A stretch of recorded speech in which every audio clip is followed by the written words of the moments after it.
ఎందుకంటే నేను కొంచెం ఎర్లీ బర్డ్, పొద్దున్నే లేచేసి పెందరాళే పడుకుంటాం. వాడు అట్లా కాదు, అతను రాత్రి ఉదయించే సూర్యుడు.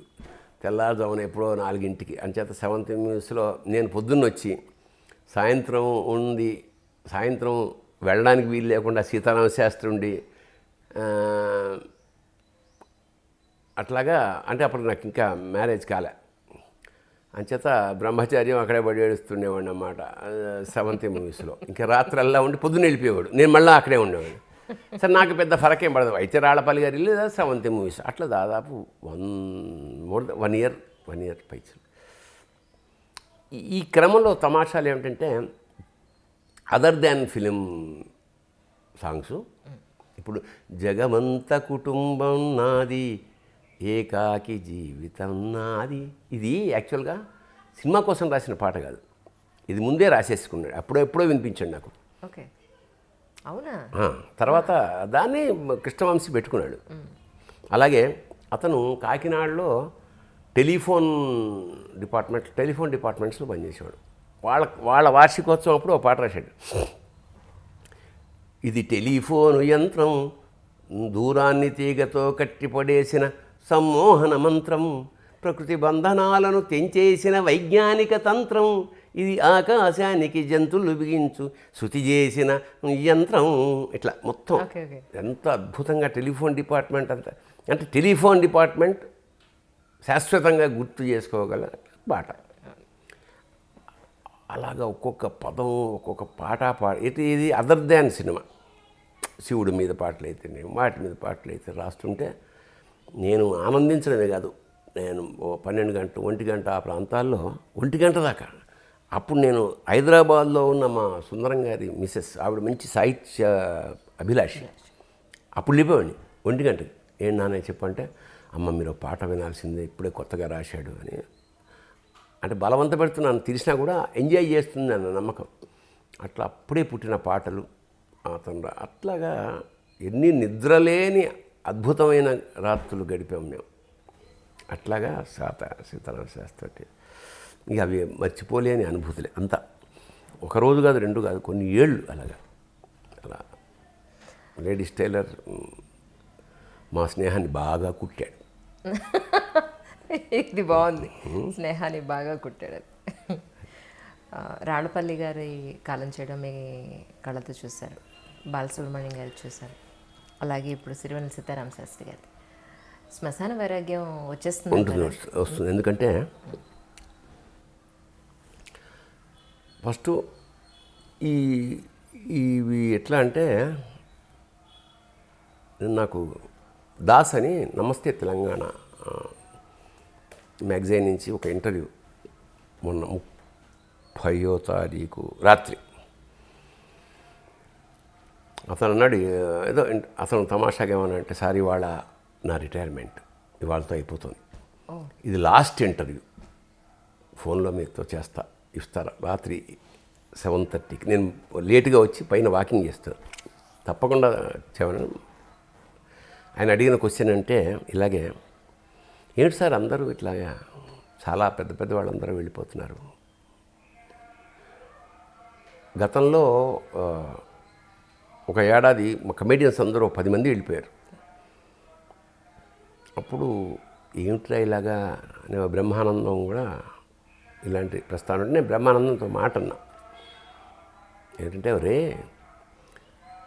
5వ క్లాస్ నుంచి 5వ క్లాసు అలా చిన్న 10 క్లాసు లోపల ఒరే పెన్సిల్ పోయిందిరా, రబ్బర్ పోయిందిరా, మెండర్ పోయిందిరా, ఇది ఇలాంటి చిన్న నా కంపాస్ బాక్స్ పోయింది, పుస్తకం పోయింది, ఇవి ఇలా మాట్లాడుకుంటాం. ఒక 16 ఏళ్ళ నుంచి ఒక 25 ఏళ్ళ యవ్వనంలో అదేమంటారా, అది వెళ్ళిపోయింది, అదే నన్ను వదిలేసి, ఇది వెళ్ళిపోయింది, వాడితో వెళ్ళిపోయింది, వీడు వెళ్ళిపోయి, ఈ రిలేషన్షిప్స్. తర్వాత ఇంకా 70 ఆ ప్రాంతాల్లో అది నిన్న మాతో మాట్లాడాడు. సో ఇదేమిటంటే ఇలాగా ఇది చాలా సహజం. అప్పుడు మనం ఎదుగుతుంటాం, మన జీవన క్రమంలో మనం జరిగేయాల్సిన చాలా సహజంగా జరుగుతుంటాయి. ఇప్పుడు 650+ ఈ తర్వాత మనకు వినిపించే ఎక్కువ న్యూస్లు ఈ 10 ఏళ్ళు ఇవే ఉంటాయి చాలా సహజంగా. అంచేత ఇది ఆకురాలు కాలం అన్నమాట. అట్లాగా మా గురువు గారంటే నేను ఆఫ్కోర్స్ నేను ఇవాళ ఇలా ఉన్నానంటే ఆయనే కారణం. నేను ఇండస్ట్రీకి వెళ్ళి నాటకాల ద్వారా ఆయన పరిచయం, ఆయన కుటుంబంలో ఒక సభ్యుడిగా, ఆల్మోస్ట్ కొడుకుగా, ఎందుకంటే వాళ్ళిద్దరికి ఆయనకి 2 అమ్మాయిలే కాబట్టి నేనే కొడుకుగా అక్కడ వ్యవహరించాను. నన్ను కొడుకు కన్నా ఎక్కువగా వాళ్ళు ఆదరించారు. అట్లాగా అలా అంత ఇండస్ట్రీకి వెళ్ళకముందు నాకు నా శిరీష గారు, సుందరం వాళ్ళు, అందుకే నాకు ముగ్గురమ్మల అని రాసుకున్నాను పుస్తకంలో. నన్ను కన్నా తల్లి, నన్ను ఆదరించిన శిరీష గారు, నన్ను కడుపులో పెట్టి చూసుకున్న రాజ్యలక్ష్మి గారు. ఇట్లాగా ఆయన వెళ్ళిపోయినప్పుడు ఇంకా నాకు ఆత్మబంధు వెళ్ళిపోయిన ఫీలింగ్. ఈ బాలుగారితో నాకు అంతే అనుబంధం. ఏమిటి, అంతకుముందు ఆయన గాయకుడు, మనం హలో ఎప్పుడైనా కలవడం, మా గృహప్రవేశానికి రావడం, ఇవి స్నేహమే. But travel with him for almost 1 year. Sitarama Sastry లాగే మిథునం ట్రావెల్ చేసినప్పుడు అది ఒక అకస్మాత్తుగా ఒక శూన్యం ఆవరించిన. కాకపోతే ఏమిటంటే ఒక నెల రోజులు ఏమవుతుంది, వచ్చేస్తాడు, ఇంకా బయటకు వస్తాడు, అట్లా అయిపోయింది, ఇలా అంటున్నాడు. ఇది చాలా సడన్. సీతారామ శాస్త్రి నేను మా అబ్బాయి పెళ్లి కార్డు ఇచ్చినప్పుడు నేను మా ఆవిడ వెళ్ళాం. ఇక్కడే మా బాగా దగ్గరలోనే ఉంటాడు. అప్పుడప్పుడు తిట్టేవాడు, ఎరా ఎప్పుడు రావే అన్నాడు. ఏం రానయ్యా, నేను వచ్చేటప్పుడు నువ్వు పడుకుంటావు, నేను చూడాలని నేను పడుకుంటాను. అలాగా అట్లా అంచేత అలాగా అని అని తిట్టి ఒరే అని పిలిచేసాను. చాలా తక్కువ మందికి ఉంటుంది కదా ఇండస్ట్రీకి వచ్చిన తర్వాత ఎవడి పని వాడు చేసుకుంటున్న క్రమంలో. కొంతమంది ఎప్పుడో చిన్నప్పుడు మీరు సార్ బాగున్నారా సార్ మీరు అంటే నాకు ఒళ్ళు మండుతుంది.